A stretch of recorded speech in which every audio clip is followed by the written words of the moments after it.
Love you two रे, love you six, love you six. YouTube का ऐसा जमाना आ गया है। कैप्शन में ऐसा लाइन लिखता है, लिखाएं खाते नहीं बैठले रहता है। और कुछ लोगों का इंटरव्यू देख के एगो तक घरे घरे कहीं कौन कार्ड खुलल करे घरे वो पॉडकास्ट हां घर ही में पॉडकास्ट खोल दा, घर ही में स्टार बने, हीरो बने, हीरोइन बने, सब घर ही में बना। अपने मुंह बड़ाई के फूल बांध देवे के। सही बात है। हैं फलानवा कहीं ना जाने, फलानिया कहीं ना जाली, उनका फिर आवेला तो एक्सेप्ट करे ली। सही बात है। जब फुर्सत बा, फुर्सत के कमी रही चाहिए। लेकिन एक बात जरूर मानना पड़ेगा,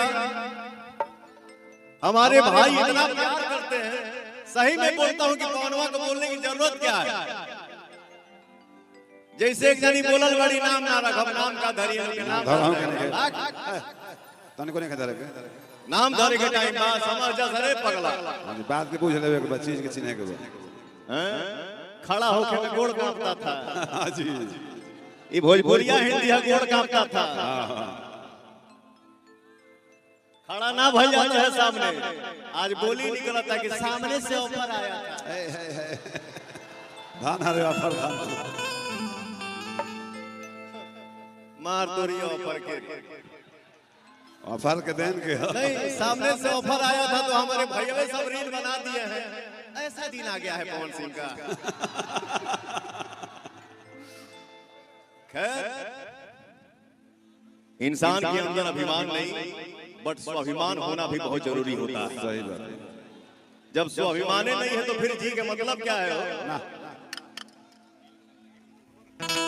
पवन सिंह को बोल के किसी भी कलाकार को अगर सुकून मिलता है, व्यूज मिलता है यूट्यूब पे, चर्चाएं मिलती है, चर्चाएं होती है, जाओ तो बात बोल के खुश हो लो। जाओ जाओ, मैं हर बात का जवाब देना उचित नहीं समझता। जय श्री राम,